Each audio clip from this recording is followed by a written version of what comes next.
الكريم أما بعد أعوذ بالله من الشيطان الرجيم بسم الله الرحمن الرحيم وإن تعدوا نعمة الله لا تحصوها إن الإنسان لظلوم كفار صدق الله العظيم۔ درود پاک پڑھ لیں۔ اللهم صل على محمد وعلى آل محمد كما صليت على إبراهيم وعلى آل إبراهيم إنك حميد مجيد۔ اللهم بارك على محمد وعلى آل محمد كما باركت على إبراهيم وعلى آل إبراهيم إنك حميد مجيد۔ پارہ نمبر 13 سورۃ ابراہیم کا رکوع نمبر 5 آیت نمبر 34۔ آیت نمبر 34 کا دوسرا جز ہے، جس کے بارے میں نے کل کے درس میں بتایا تھا کہ بھی اس کی مزید وضاحت انشاءاللہ آج کریں گے۔ وَإِن تَعُدُّوا نِعْمَةَ اللَّهِ لَا تُحْصُوهَا، ارشاد باری تعالیٰ ہے اگر تم شمار کرو اللہ کی نعمتوں کو، لا تحصوها، تم شمار نہیں کر سکتے۔ یہاں ایک بات قابل غور ہے کہ جو نعمت ہے یہ اللہ کی مخلوق ہے، اور اللہ کی جتنی بھی مخلوقات ہیں وہ سب محدود ہیں، ان کو گنا جا سکتا ہے، شمار کیا جا سکتا ہے، لیکن اللہ تعالیٰ نے نعمت کے بارے میں فرمایا کہ جو میں نے تمہیں نعمتیں عطا کی ہیں لا تحصوها، تم اس کو گن نہیں سکتے۔ اس کی کیا وجہ ہے؟ یہ نہ گننے کا جو ذکر ہے انسان کے لیے ہے، اس وجہ سے کہ انسان کمزور ہے، باوجہ انسان باعتبار انسان کے کہ انسان شمار نہیں کر سکتا، اللہ تو شمار کر سکتے ہیں، اللہ تو شمار کر سکتے ہیں۔ انسان کیونکہ کمزور ہے، خلق الانسان ضعیفا، انسان کمزور ہے، اس کے ضعف کی وجہ سے اللہ تعالیٰ نے فرمایا کہ لا تحصوها، یہ احاطہ نہیں کر سکتا، یہ شمار نہیں کر سکتا کہ میں نے اس پر کتنے احسانات کیے ہیں، میں نے اس پر کتنے نعمتیں نچھاور کی ہیں۔ حضرت قتادہ رضی اللہ عنہ نبی اکرم صلی اللہ علیہ وسلم کا ارشاد نقل کرتے ہیں، فرمایا کہ جس بندے کے پاس 4 چیزیں ہیں تو وہ دنیا کے اندر بھی کامیاب اور آخرت میں بھی کامیاب۔ نمبر 1 ذکر کرنے والی زبان، نمبر 2 شکر کرنے والا دل، نمبر 3 صبر کرنے والا بدن، نمبر 4 نیک اور ایماندار بیوی۔ فرمایا جس کے پاس یہ 4 چیزیں ہیں وہ دنیا میں بھی کامیاب ہے اور آخرت میں بھی کامیاب۔ کتابوں کے اندر واقعہ لکھا ہے کہ ایک خوبصورت عورت کی بدصورت شوہر کے ساتھ شادی ہو گئی۔ مرد بدصورت تھا جبکہ عورت خوبصورت تھی۔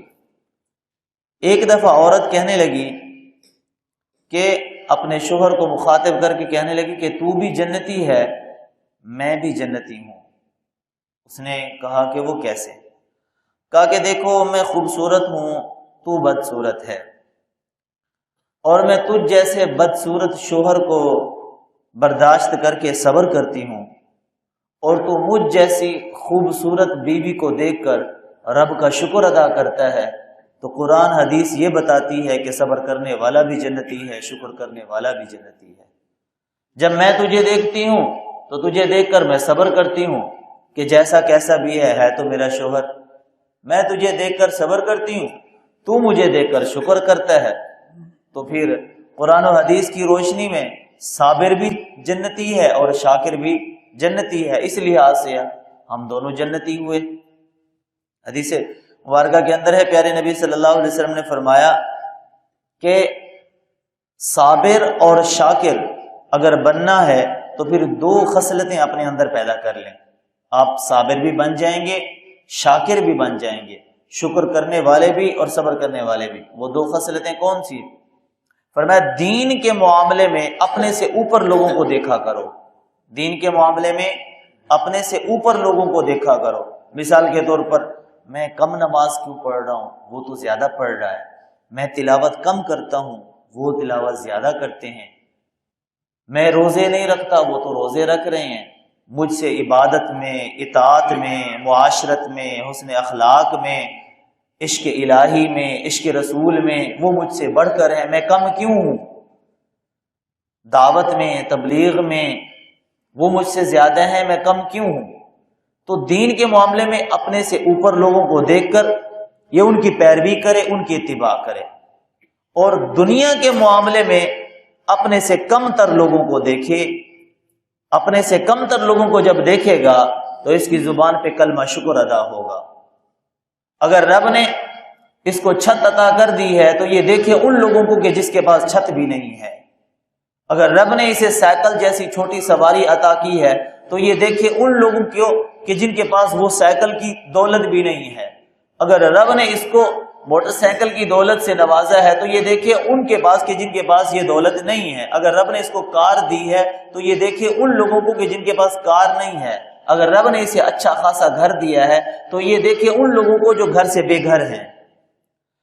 تب اس کی زبان پہ شکر ادا ہوگا، تب یہ کلمہ شکر ادا کرے گا۔ لیکن اگر یہ دنیا کے معاملے میں اپنے سے اوپر لوگوں کو دیکھے گا، اس کے پاس اتنی بڑی گاڑی، اس کے پاس اتنا بڑا بنگلہ، اس کی اتنی بڑی دکان، اس کی اتنی بڑی آمدنی، اس کے اتنے ذرائع، اس کے اتنے وسائل، وہ تو مہینے کا اتنا کما رہا ہے، میں اتنا کیوں کما رہا ہوں؟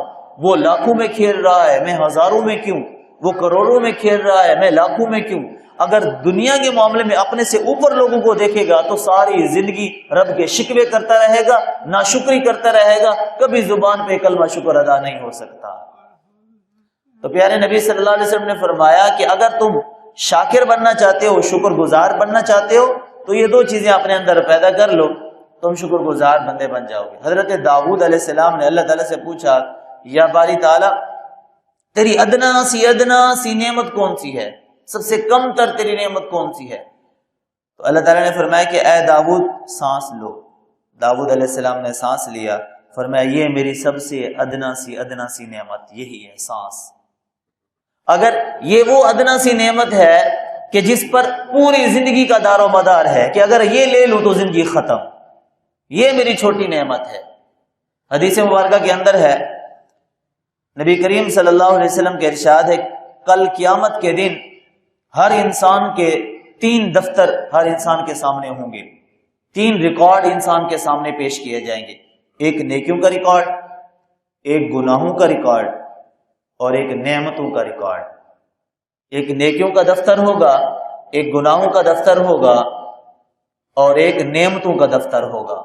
نعمتوں کے دفتر میں سے ایک نعمت اللہ کے سامنے آئے گی اور کہے گی، یا باری تعالی مجھے اس بندے سے حساب لینا ہے کہ اس نے میری قدر کی یا نہیں کی۔ تو اللہ فرمائیں گے کہ لے لو۔ اور وہ نعمت اس بندے سے مخاطب ہو کر کہے گی کہ ہاں بھائی میرا کوٹا پورا کرو۔ یا اللہ میں اپنا کوٹا کس سے پورا کروں؟ اللہ فرمائیں گے کہ اس کی نیکیوں سے تو اپنا کوٹا پورا کر۔ وہ نعمت جب اپنا حساب لینا شروع کرے گی تو اس بندے کی ساری نیکیاں چلی جائیں گی اور ایک نعمت کا بھی وہ حساب نہیں دے پائے گا۔ رب کی ایک نعمت اس کی ساری نیکیوں کو اڑا کر لے جائے گی۔ اب اس کے پاس صرف اور صرف گناہوں کا دفتر میں گناہ بھرے ہوئے ہوں گے، نیکیاں خالی، اور نعمتوں میں سے بھی صرف ایک نعمت حساب مانگے گی تو اس کا یہ حال ہوگا، اس کی ساری نیکیاں ختم ہو جائیں گی۔ ابھی تو اور بھی بہت ساری نعمتیں ہیں جو ہر ایک نے باری باری پہ اپنا حساب لینا، وہ تو پہلی نعمت آئے گی اور پہلی نعمت ہی ساری اس کی نیکیاں ختم۔ اب اگر اللہ تعالی اس بندے پر رحم کرنا چاہیں گے، اسے معاف کرنا چاہیں گے، تو اللہ فرمائیں گے کہ جا، ہم نے تیری نیکیوں کو 4 گنا کر دیا ہے، تیرے گناہوں کو معاف کر دیا ہے اور تجھے جنت کا داخلہ دے دیا ہے۔ لیکن اگر اللہ پکڑ پہ آ گئے، اللہ اگر عذاب پہ آ گئے اور حساب پہ آ گئے، تب یہ ایک نعمت ہی اس بندے کے گریبان کو پکڑ کر جہنم میں پھینک دے گی۔ تو اس لیے اللہ تبارک و تعالی نے جو نعمتیں عطا کی ہیں اس کا شکر ادا کرنا چاہیے۔ شکر کی 2 قسمیں ہوتی ہیں، ایک تو ہے نا زبان سے شکر ادا کرنا، اور دوسرے نمبر پہ شکر ادا کیا جاتا ہے عمل کے ذریعے سے۔ زبان سے تو یہ شکر ہے کہ جو اللہ کی نعمتیں میسر ہوں اس پر کہے، اللہ کی تعریف کرے، اللہ کی حمد و ثنا کرے، زبان سے اللہ کی تعریف کرے، اپنے اعضاء سے اللہ کی عظمت کا اظہار کرے، یہ ہے زبانی کلامی شکر ادا کرنا۔ اور دوسرا عمل کے ذریعے سے بھی شکر ادا کرنا ہے، اس کا ذکر بھی قرآن پاک میں ملتا ہے۔ اللہ تعالیٰ حضرت داؤد علیہ السلام سے متعلق کہتے ہیں نا، اعملوا آل داؤد شکرا، اے داؤد کے خاندان بطور شکریہ کے عمل کرو۔ معلوم ہوا عمل کے ذریعے سے بھی شکر ادا ہوتا ہے، نیک عمل کر کے، رب کی اطاعت کر کے، اس کے رسول کی اطاعت کر کے بھی شکریہ ادا، یہ ہوتا ہے عمل کے ذریعے سے۔ اچھے کام کرو، سمجھ لو کہ آپ شکر ادا کر رہے ہو، رب کی اطاعت کرو، سمجھ لو کہ آپ شکر ادا کر رہے ہو۔ اگر انسان کے جسم پر جتنے بال ہیں، اگر اللہ تعالیٰ سر کے بال، داڑھی کے بال، جسم کے بال، سب بالوں کے بدلے میں اگر اللہ ہمیں زبانیں دے دے اور ہم ان سب زبانوں سے اس کا شکر ادا کرنے بیٹھ جائیں تو بھی ہم رب کا شکر ادا نہیں کر سکتے۔ اتنی اللہ تعالیٰ کی نعمتیں ہیں کہ جس کے بارے میں اللہ نے کہا کہ لا تحصوہا، اے انسان تو اس کو شمار نہیں کر سکتا، تو اس کو گن نہیں سکتا۔ ان الانسان لظلوم کفار، ایک حضرت عروہ بن زبیر کی بات یاد آ گئی، مشہور تابعی ہیں۔ ان کو پاؤں پر چوٹ لگی تو ڈاکٹروں نے کہا پاؤں کاٹنا پڑے گا، اس کے علاوہ کوئی حل نہیں ہے۔ انہوں نے کہا ٹھیک ہے، مطمئن ہو گئے۔ کاٹنے سے پہلے وہ نشہ آور دوائی دینے لگے کہ بھی آپ یہ لے لیں تاکہ آپ کو درد کی شدت محسوس نہ ہو۔ انہوں نے کہا کہ میں یہ نہیں لے سکتا۔ پوچھا گیا وجہ؟ کہا اس وجہ سے میں نہیں چاہتا کہ میرا کوئی پل، کوئی لمحہ، کوئی ساتھ ایسی گزرے جس میں میں اللہ کی یاد سے غافل رہوں۔ جتنی دیر میں نشے میں رہوں گا اتنی دیر تو میں اللہ کے ذکر سے غافل رہوں گا، اور میں یہ نہیں چاہتا۔ میں چاہتا ہوں کہ ہمہ وقت میری زبان پہ اللہ کا ذکر رہے، میں ہر وقت اللہ کو یاد کرتا رہوں۔ تو آپ بغیر نشے کے ایسے ہی کاٹ لو، مجھے دوائی نہ دو۔ تو کاٹ لیا گیا، مطمئن رہے، پرسکون رہے۔ ابھی یہ ہو رہا تھا معاملہ، اتنے میں کسی نے آ کر اطلاع دی کہ حضرت آپ کا بیٹا چلا گیا، فوت ہو گیا، انتقال ہو گیا آپ کے بیٹے کا۔ انہوں نے کہا انا للہ و انا الیہ راجعون۔ یہ پڑھنے کے بعد انہوں نے اللہ کا شکر ادا کیا۔ لوگوں نے کہا شکر کیوں کر رہے ہو؟ وفات کا معاملہ ہے، موت کا معاملہ ہے، بیٹا فوت ہوا ہے، لخت جگر فوت ہوا ہے، آپ کا نور نظر فوت ہوا ہے، اور آپ شکر ادا کر رہے ہو۔ کہا کہ میں اس رب کا شکر ادا کرتا ہوں جس نے ایک جان لی ہے اور باقی جانوں کو بچایا ہے۔ اگر وہ چاہتا تو میرے سب گھر والوں کو تو بھی مار سکتا تھا، اگر وہ چاہتا تو سب پر بھی موت آ سکتی تھی۔ میں اس ذات کا کیوں نہ شکر ادا کروں جس نے ایک جان لی ہے اور باقی جانوں کو سلامت رکھا ہے۔ تو جو رب کا شکر ادا کرنے والے لوگ ہوتے ہیں نا، وہ غم کے پہلو میں بھی شکر کا پہلو ڈھونڈ لیتے ہیں، وہ غم اور مصیبت میں بھی شکر کا پہلو ڈھونڈ لیتے ہیں۔ اللہ ہمیں ایسا شاکر بنائے، اللہ ہمیں ایسا صابر بنائے۔ دنیا کی جتنی بھی نعمتیں ہیں ان سب کا کوئی نہ کوئی متبادل ہے، لیکن ایک نعمت ایسی ہے جس کا متبادل نہیں ہے، اور وہ نعمت کون سی ہے؟ نبی کریم صلی اللہ علیہ وسلم کی ذات اقدس۔ یہ ہم پر نعمت، یہ ہمارے لیے نعمت عظمیٰ ہے، نعمت کبریٰ ہے، بہت بڑی نعمت۔ اس نعمت کا حق ادا کیسے ہونا ہے؟ اطاعت کر کے، رسول اللہ صلی اللہ علیہ وسلم کی اطاعت کر کے، ان کے نقش قدم پر چل کر، ان کی سنتوں کی پیروی کر کے۔ قرآن پاک میں ہے نا، اللہ تعالیٰ ارشاد فرماتے ہیں لقد من اللہ علی المؤمنین اذ بعث فیہم رسولا۔ من کا لفظ ہے نا کہ اللہ نے احسان کیا ہے ایمان والوں پر کہ ان کے اندر رسول اللہ صلی اللہ علیہ وسلم کو بھیجا ہے۔ من کا معنی ہوتا ہے احسان، جبکہ آپ غور کریں تو احسان بھی عربی زبان کا لفظ ہے۔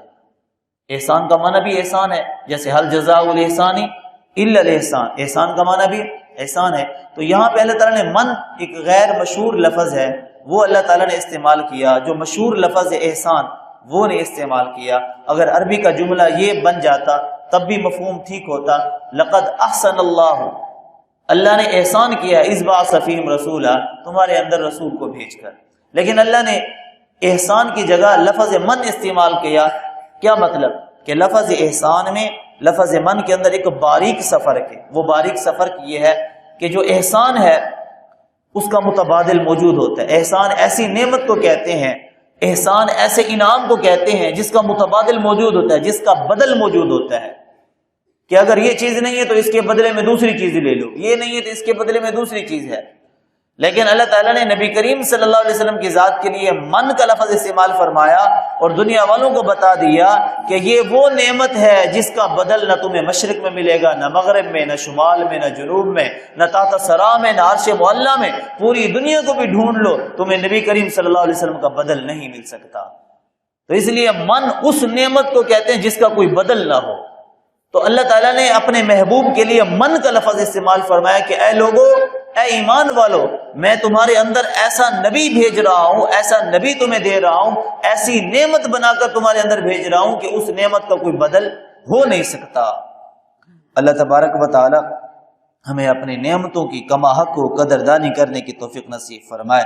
فرمایا ان الانسان لظلوم کفار، بے شک انسان البتہ بڑا ہی نا انصافی کرنے والا ہے، ظالم ہے، نا انصافی کرنے والا ہے۔ نا انصافی کیسے کرتا ہے کہ اللہ تعالیٰ نے اتنی نعمتیں عطا کی ہیں، اتنی اللہ تعالیٰ نے خوبیوں سے نوازا ہے، یہ رب کا شکر نہیں کرتا، لیکن اللہ تعالیٰ اگر تھوڑی سی مصیبت کیا دے دے یہ رب کے شکوے شروع کر دیتا ہے۔ اتنا انسان خوبیوں پر شکر نہیں کرتا جتنا ایک مصیبت پر شکوے کرتا ہے، مصیبت پر شکوے بڑے کرتا ہے، لیکن رب کی عطا کردہ نعمتوں پر اور خوبیوں پر کبھی شکر نہیں کرتا۔ حضرت رابعہ بصریہ کے سامنے ایک آدمی گزرا، اس نے سر پہ پٹی باندھی ہوئی تھی۔ حضرت رابعہ بصریہ نے کہا خیریت تو ہے، یہ پٹی کس لیے باندھی ہوئی ہے؟ کہا کہ سر میں درد ہے۔ کہا اچھا کتنی عمر ہے؟